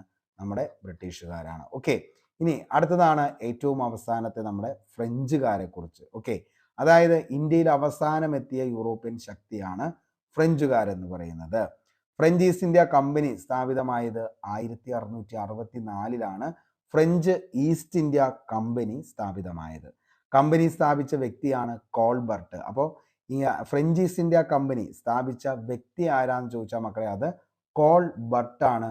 ഫ്രഞ്ച് ഈസ്റ്റ് ഇന്ത്യ കമ്പനി സ്ഥാപിച്ച വ്യക്തി Colbert. French East India company സ്ഥാപിതമാകുന്ന സമയത്ത് ഫ്രാൻസിലെ ചക്രവർത്തി ആരായിരുന്നു എന്ന് ചോദിച്ചാൽ ലൂയി 14. നമുക്കറിയാം ഫ്രഞ്ച് വിപ്ലവത്തിൻ്റെ സമയത്ത് നമ്മൾ സെറ്റായിട്ട് പഠിച്ചു പോയതാണ് ആരൊക്കെയാണ് ഈ പറയുന്ന എന്താണ് ഫ്രഞ്ച് വിപ്ലവത്തിൻ്റെ സമയത്ത്. അതേപോലെ തന്നെ ഞാനാണ് രാഷ്ട്രം, എനിക്ക് ശേഷം പ്രളയം, ഇതൊക്കെ നമ്മൾ എന്ത് ചെയ്താണ്? പഠിച്ചു പോയതാണ്. ഓക്കെ, ഇന്ത്യയിലെ ഫ്രഞ്ചുകാരുടെ ആസ്ഥാനമായിരുന്നു പോണ്ടിച്ചേരി. കേരളത്തിലെ ഫ്രഞ്ചുകാരുടെ പ്രദേശം എന്ന് പറയുന്നത് മാഹിയാണ്. അപ്പോൾ ഇന്ത്യയിലെ ഫ്രഞ്ചുകാരുടെ ആസ്ഥാനം പോണ്ടിച്ചേരി, പക്ഷേ കേരളത്തിലെ ഫ്രഞ്ചുകാരുടെയോ മാഹിയാണ്. കർണാട്ടിക് യുദ്ധങ്ങൾ, ഇംഗ്ലീഷുകാരും ഫ്രഞ്ചുകാരും തമ്മിൽ നടന്ന യുദ്ധങ്ങളാണ് കർണാട്ടിക് യുദ്ധങ്ങൾ എന്ന പേരിൽ അറിയപ്പെട്ടത്. 3 കർണാട്ടിക് യുദ്ധങ്ങളാണ് നടന്നത്. ഒന്നാം കർണാട്ടിക് യുദ്ധം 1746 മുതൽ 1748 വരെ. രണ്ടാം കർണാട്ടിക് യുദ്ധം 1749 മുതൽ 1754 വരെ. മൂന്നാം കർണാട്ടിക് യുദ്ധം 1758 മുതൽ 1763 വരെ. 1746 മുതൽ 1763 വരെ കർണാട്ടിക് യുദ്ധം നടന്നത്. പോണ്ടിച്ചേരിയുടെ പിതാവ് എന്നറിയപ്പെടുന്ന ഫ്രഞ്ച് ഗവർണർ ആരാന്ന് ചോദിച്ചാൽ ഫ്രാങ്കോയിസ് മാർട്ടിൻ ആണ്. ചോദിച്ച ചോദ്യമാണ്, പോണ്ടിച്ചേരിയുടെ പിതാവ് എന്നറിയപ്പെടുന്ന ഫ്രഞ്ച് ഗവർണർ ആരാന്ന് ചോദിച്ചാൽ അത് ഫ്രാങ്കോയിസ് മാർട്ടിൻ ആണ്. 1668 ഫ്രഞ്ചുകാർ ഇന്ത്യയിൽ ആദ്യത്തെ വ്യാപാര കേന്ദ്രം ആരംഭിച്ചത് സൂററ്റിലാണ്. ഫ്രഞ്ചുകാർ മസൂലി പട്ടണത്ത് ഫാക്ടറി സ്ഥാപിച്ചത് 1669. ഫ്രഞ്ചുകാരുടെ പ്രധാന വ്യാപാര കേന്ദ്രങ്ങളായിരുന്നു മാഹി, യാനം, പോണ്ടിച്ചേരി, ചാന്ദ്രനഗർ, കാരക്കൽ. അപ്പോൾ ഫ്രഞ്ചുകാരുടെ പ്രധാന വ്യാപാര കേന്ദ്രങ്ങൾ ഏതൊക്കെയാണെന്ന് ചോദിച്ചാൽ മക്കളെ ഏതൊക്കെയാ? പോണ്ടിച്ചേരി, ചാന്ദ്രനഗർ, കാരക്കൽ. ഫ്രഞ്ച് അധീനതയിലായിരുന്ന കേരളത്തിനുള്ളിലെ പ്രദേശമാണ് മാഹി. മാഹി ഫ്രഞ്ചുകാരുടെ ചരിത്രം ആരംഭിച്ച വർഷം 1721 മാഹിയിലെ ഫ്രഞ്ചുകാരുടെ ചരിത്രം ആരംഭിച്ചത്. ഇന്ത്യയിൽ ഫ്രഞ്ചുകാരുടെയും ബ്രിട്ടീഷുകാരും തമ്മിൽ നടന്ന യുദ്ധങ്ങളെയാണ് കർണാട്ടിക് യുദ്ധങ്ങൾ എന്ന പേരിൽ അറിയപ്പെട്ടത്. ഫ്രഞ്ച് അധിനിവേശം ഇന്ത്യയിൽ അവസാനിക്കാൻ കാരണമായ യുദ്ധമാണ് വാണ്ടിവാഷ് യുദ്ധം. നടന്ന വർഷം 1760 വാണ്ടിവാഷ് യുദ്ധം. അതായത് ഫ്രഞ്ച് അധിനിവേശം ഇന്ത്യയിൽ അവസാനിക്കാൻ കാരണമായ യുദ്ധമാണ് വാണ്ടിവാഷ് യുദ്ധം. നടന്നത് 1760. വടകരയിലെ ഭരണാധികാരിയിൽ നിന്ന് മാഹിയിൽ വ്യാപാരം നടത്തുന്നതിന് അനുമതി സമ്പാദിച്ച സാമ്രാജ്യത്വ ശക്തിയാണ് ഫ്രഞ്ചുകാർ. ഫ്രഞ്ചുകാർ ഇന്ത്യ വിട്ടുപോയ വർഷം 1954 ഫ്രഞ്ചുകാർ എന്ത് ചെയ്യുന്നത്? ഇന്ത്യ വിട്ടുപോകുന്നത് 1954. ഓക്കെ, അപ്പൊ ഇത്രയാണ് അറൈവൽ ഓഫ് യൂറോപ്യൻസ് എന്ന് പറയുന്ന ടോപ്പിക്കിൽ നമുക്ക് പഠിക്കാനുള്ളത്. അപ്പോൾ ഈ പറയുന്ന പോർച്ചുഗീസുകാരെ കുറിച്ച് നമ്മൾ പഠിച്ചു, അതേപോലെ തന്നെ ഡച്ചുകാരെ കുറിച്ച് പഠിച്ചു, ഡെൻമാർക്കുകാരെ കുറിച്ച് നമ്മൾ പഠിച്ചു, ബ്രിട്ടീഷുകാരെ കുറിച്ച് നമ്മൾ പഠിച്ചു, ഫ്രഞ്ചുകാരെ കുറിച്ച് പഠിച്ചു. അപ്പോൾ ഈ പറയുന്ന എല്ലാ യൂറോപ്യന്മാരെ കുറിച്ച് നമ്മൾ പഠിച്ചു. അവരുടെ ഏറ്റവും പ്രധാനപ്പെട്ട സംഭാവനകൾ ഏതൊക്കെയാണെന്നുള്ളത് പഠിച്ചു. ഇനി നമുക്ക് എന്ത് ചെയ്യാം? ഇതുമായി ബന്ധപ്പെട്ട ഏറ്റവും ഇമ്പോർട്ടൻ്റ് ആയിട്ടുള്ള ക്വസ്റ്റ്യൻസ് കൂടി നമുക്ക് എന്ത് ചെയ്യാം? ക്വസ്റ്റ്യൻ ബോർഡിൽ നമുക്ക് ഡിസ്കസ് ചെയ്യാം. അപ്പോൾ അതിനുവേണ്ടി നമ്മൾ എന്ത് ചെയ്യുക? ടെലഗ്രാം ചാനലിൽ ഉടൻ തന്നെ ജോയിൻ ചെയ്തോ. ഡിസ്ക്രിപ്ഷൻ ബോക്സിൽ അവൈലബിൾ ആണ്. എന്നിട്ട് എന്ത് ചെയ്യുക? കൃത്യം 9 മണിക്ക് ക്വസ്റ്റ്യൻ ബോർഡ് ഉണ്ടാവും. അപ്പോൾ അതിൻ്റെ അകത്ത് എല്ലാവരും എന്ത് ചെയ്യുക? അറ്റൻഡ് ചെയ്യാനായിട്ട് ശ്രമിക്കുക. അപ്പോൾ ഡീറ്റെയിൽ ആയിട്ട് നമുക്ക് ഏറ്റവും ഇമ്പോർട്ടൻ്റ് ആയിട്ട് വരുന്ന പോയിന്റ്സുകൾ നമ്മൾ ഡിസ്കസ് ചെയ്തിട്ടുണ്ട്. അതേപോലെ തന്നെ ഏതൊക്കെ ചോദ്യങ്ങളാണ് വരുന്നതെന്നുള്ളത് ഇമ്പോർട്ടൻ്റ് ഉള്ളത് ഞാൻ പറഞ്ഞിട്ടുണ്ട്. അപ്പോൾ അത് കറക്റ്റായിട്ട് തന്നെ ഇനി എന്ത് ചെയ്യുക? പഠിച്ചു പോവുക. ഇനി നമുക്ക് ഇന്ന് മലയാളത്തിൽ നമ്മൾ പഠിക്കാനായിട്ട് പോകുന്നത് ആത്മകഥകളാണ്. ആത്മകഥകൾ നോൺ ഗ്രാമർ സെഷനിൽ 1 മാർക്കിന് എപ്പോഴും ചോദിക്കാറുണ്ട്. അപ്പോൾ നമുക്ക് നോക്കാം. ആദ്യത്തെ എൻ്റെ കഥ എന്ന് പറയുന്നത് ആരുടെ ആത്മകഥയാണ്? എൻ്റെ കഥ. മാധവിക്കുട്ടിയുടെ ആത്മകഥയാണ് എന്തെന്ന് പറയുന്നത്? എൻ്റെ കഥ. ഓക്കെ, അപ്പോൾ ഇങ്ങനെയുള്ള ചോദ്യങ്ങൾ എപ്പോഴും ചോദിക്കാറുണ്ട് കേട്ടോ. എൻ്റെ കഥ മാധവിക്കുട്ടി. എൻ്റെ ജീവിത കഥ എന്ന് പറയുന്ന ആരുടെ ആത്മകഥയാണ്? AKGയുടെ ആത്മകഥയാണ് എൻ്റെ ജീവിത കഥ. അടുത്തത് എൻ്റെ ജീവിത സ്മരണകൾ. മന്നത്ത് പത്മനാഭന്റെ ആത്മകഥയാണ് എന്തെന്ന് പറയുന്നത്? എൻ്റെ ജീവിത സ്മരണകൾ, മന്നത്ത് പത്മനാഭൻ. എൻ്റെ നാടക സ്മരണകൾ, അത് PJ ആന്റണിയുടെയാണ്. എൻ്റെ നാടക സ്മരണകൾ PJ ആന്റണി. എൻ്റെ ബാല്യകാല സ്മരണകളാണെങ്കിൽ C അച്യുതമേനോന്റെയാണ്. എൻ്റെ ബാല്യകാല സ്മരണകൾ. എൻ്റെ കാവ്യലോക സ്മരണകൾ, അത് വൈലോപ്പിള്ളിയുടെയാണ്. എൻ്റെ കാവ്യലോക സ്മരണകൾ. എൻ്റെ മൃഗയാ സ്മരണകൾ കേരളവർമ്മയുടെയാണ്. ഏതെന്ന് പറയുന്നത്? എൻ്റെ മൃഗയാ സ്മരണകൾ കേരളവർമ്മ വലിയ കോയിത്തമ്പുരാൻ്റെയാണ്. എൻ്റെ മൃഗയാ സ്മരണകൾ. എൻ്റെ കലാലയ ജീവിതം, അതാരുടെയാണെന്ന് ചോദിച്ചു കഴിഞ്ഞാൽ ഏതാണ്? അതായത് PJ ചെറിയാൻ്റെയാണ് എൻ്റെ കലാലയ ജീവിതം. ഇനി എൻ്റെ നാടുകടത്തൽ, സ്വദേശാഭിമാനി രാമകൃഷ്ണപിള്ള. ഒരിക്കലും ഈ ചോദ്യം ചോദിച്ചപ്പോൾ അന്ന് ഉദ്യോഗാർത്ഥികളൊക്കെ വളരെയധികം കൺഫ്യൂഷൻ ഉണ്ടാക്കിയതാണ്. മൈ ബണീഷ്മെന്റ്, അതാണ് അതിൻ്റെ മലയാളമാണ് എന്തെന്ന് പറയുന്നത്? എൻ്റെ നാടുകടത്തൽ. ഓക്കെ, അപ്പോൾ മൈ ബണീഷ്മെന്റ് അതർവൈസ് നോൺ എസ് എൻ്റെ നാടുകടത്തൽ ആരുടെയാ? സ്വദേശാഭിമാനി രാമകൃഷ്ണപിള്ള. എൻ്റെ വഴിത്തിരിവ് ആരുടെയാണ്? പൊൻകുന്നം വർക്കിയുടെയാണ്. ഏതെന്ന് പറയുന്നത്? എൻ്റെ വഴിത്തിരിവ്. അപ്പം നമ്മൾ പറഞ്ഞ കാര്യങ്ങൾ ഒന്നുകൂടി പറയാം. എൻ്റെ കഥ മാധവിക്കുട്ടി, എൻ്റെ ജീവിത കഥ AKG, എൻ്റെ ജീവിത സ്മരണകൾ മന്നത്ത് പത്മനാഭൻ, എൻ്റെ നാടക സ്മരണകൾ PJ ആന്റണി, എൻ്റെ ബാല്യകാല സ്മരണകൾ C അച്യുതമേനോൻ, എൻ്റെ കാവ്യലോക സ്മരണകൾ വൈലോപ്പിള്ളി, എൻ്റെ മൃഗയാ സ്മരണകൾ കേരളവർമ്മ, എൻ്റെ കലാലയ ജീവിതം PJ ചെറിയൻ, എൻ്റെ കലാജീവിതം PJ ചെറിയാൻ, എൻ്റെ നാടുകടത്തൽ സ്വദേശാഭിമാനി രാമകൃഷ്ണപിള്ള, എൻ്റെ വഴിത്തിരിവ് പൊൻകുന്നം വർക്കി. ഇനി നമുക്ക് കുറച്ച് ജെൻഡർ ഓഫ് നൗൺസ് നോക്കാം. മാസ്കുലീനും ഫെമിനുമാണ്. അപ്പോൾ ആബോട്ടിന്റെ ഫെമൈനാണ് എന്തെന്ന് പറയുന്നത്? ആബസ്. അപ്പോൾ മഠാധിപതിയാണ് ആബോട്ട് എന്ന് പറയുന്നത്. ആബസ് മഠാധിപതി. ഓക്കെ, ഇനി ആക്ട്രസ് ആണ്. ബാച്ചിലർ എന്ന് പറയുന്നത് സ്പിൻസ്റ്റർ ആണ്. Bride groom bride. Bull cow ആണ്. ബുള്ളോക്ക് ഹെയ്ഫർ ആണ്. കോക്ക് ഹെൻ ആണ്. Colt filly. Dog bitch. Drake hen ആണ്. ഓക്കെ, അപ്പോൾ ജെൻഡർ ഓഫ് നൗൺസ് എപ്പോഴും ചോദിക്കാറുണ്ട്. അപ്പോൾ ഈ ഒരു എക്സാമിന് നമുക്ക് പ്രതീക്ഷിക്കാം ഇങ്ങനെ ഒരു ചോദ്യം. അപ്പോൾ ഒന്ന് ശ്രദ്ധിക്കുക, അതായത് എന്താണ്, മാസ്കുലിൻ ആൻഡ് ഫെമിനിൻ ആണ്, ആബോട്ട് ആബസ് ആണ്, actor actress, bachelor spinster, bride groom bride, bull cow, bullock heifer, cow hen, colt ഫിലിയാണ്, ഡോഗ് ബിച്ച്, ഡ്രേക്ക് ഹെൻ ആണ്. ഓക്കെ, അത്രയാണ് നമുക്ക് ഇതിൻ്റെ അകത്ത് ഇംഗ്ലീഷിൽ നോക്കാനുള്ളത്. ഇനി കണക്കിൽ നമുക്കിനി പഠിക്കാനുള്ളത് ഇന്നത്തെ ഏതാണെന്ന് ചോദിച്ചു കഴിഞ്ഞാൽ നമുക്ക് നിലവിൽ പഠിക്കാനുള്ള ടോപ്പിക് എന്ന് പറയുന്നത് കണക്കിൽ ലാഭവും നഷ്ടവുമാണ്. ഓക്കെ, ലാഭവും നഷ്ടവും എന്ന് പറയുന്ന ടോപ്പിക്കാണ്. അതിൻ്റെ 25 ചോദ്യങ്ങൾ ഞാൻ ടെലഗ്രാമിലേക്ക് പോസ്റ്റ് ചെയ്യാം. അപ്പോൾ നിങ്ങൾ എന്ത് ചെയ്യുക, അപ്പോൾ 25 ചോദ്യങ്ങളും ഒന്ന് ആൻസർ ചെയ്യാനായിട്ട് ശ്രമിക്കുക. അതിനുശേഷം നമുക്ക് വൈകുന്നേരത്തേക്ക് ഈ പറയുന്ന 25 ചോദ്യങ്ങളും അതിൻ്റെ ആൻസറുകളും ഞാൻ എന്ത് ചെയ്യാം, ടെലഗ്രാമിലേക്ക് ഇടാം. ഓക്കെ, അപ്പോൾ കൃത്യമായിട്ട് പഠിക്കുക, അതേപോലെ കൃത്യമായിട്ട് റിവിഷൻ ചെയ്യുക, കൃത്യമായിട്ട് എക്സാമുകൾ എഴുതുക. ഇത്രയും കാര്യങ്ങൾ പ്രോപ്പറായിട്ട് നിങ്ങൾ പോവുകയാണെങ്കിൽ തീർച്ചയായിട്ടും നിങ്ങൾക്ക് നല്ലൊരു റാങ്കിലേക്ക് വരാനായിട്ട് പറ്റും. അപ്പോൾ ഇത്രയും കാര്യങ്ങളാണ് നമുക്ക് ഇന്നത്തെ ഈ ഒരു ക്ലാസ്സിൽ നമ്മൾ ഡിസ്കസ് ചെയ്തത്. എല്ലാവർക്കും ക്ലാസ് ഇഷ്ടപ്പെട്ടു എന്ന് കരുതുന്നു. മാക്സിമം എക്സാം പോയിന്റ് ഓഫ് വ്യൂവിലുള്ള എല്ലാ കാര്യങ്ങളും നമ്മൾ എന്ത് ചെയ്തിട്ടുണ്ട്, ഡിസ്കസ് ചെയ്ത് പോയിട്ടുണ്ട്. ഏതൊക്കെയാണോ ഏറ്റവും ഇമ്പോർട്ടൻ്റ് എന്നുള്ളത് ഞാൻ ഓരോന്നും എന്താണ് ഇമ്പോർട്ടൻ്റ് ആയതുള്ളത് നോക്കി പറഞ്ഞ ശേഷമാണ് ക്ലാസ്സുകൾ ചെയ്തേക്കുന്നത്. അപ്പോൾ അതുകൊണ്ട് തന്നെ നിങ്ങൾക്കെല്ലാം മനസ്സിലായി എന്ന് തന്നെ കരുതുന്നു. അപ്പോൾ നിങ്ങളുടെ വിലയേറിയ അഭിപ്രായം താഴെ കമൻറ്റ് ബോക്സിൽ രേഖപ്പെടുത്തുക. ഇനിയും ASMന് വേണ്ടി, അസിസ്റ്റൻറ്റ് സെയിൽസ്മാന് വേണ്ടിയിട്ടോ ഈ പറയുന്ന സെക്രട്ടേറിയറ്റ് OA ഓഫീസ് അറ്റൻഡൻ്റ് എന്ന് പറയുന്ന പോസ്റ്റ്, ഇതിലേക്കൊക്കെ വേണ്ടിയിട്ട് അതിൻ്റെ മെയിൻസിനൊക്കെ വേണ്ടി പ്രിപ്പയർ ചെയ്യുന്ന ഉദ്യോഗാർത്ഥികളുണ്ടെങ്കിലും അവരിലേക്ക് നമ്മുടെ ഈ വീഡിയോ ഒന്ന് എത്തിക്കാനായിട്ട് ശ്രമിക്കുക. നിങ്ങൾ തരുന്ന സ്നേഹവും സപ്പോർട്ടും ഉണ്ടെങ്കിൽ മാത്രമാണ് നമുക്ക് മുന്നോട്ടേക്ക് പോകാനായിട്ട് പറ്റത്തുള്ളൂ.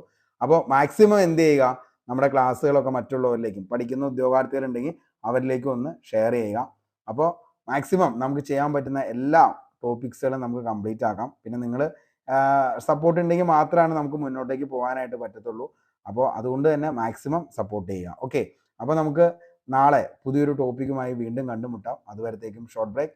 Signing off, Arun Kombanadan. Thank U.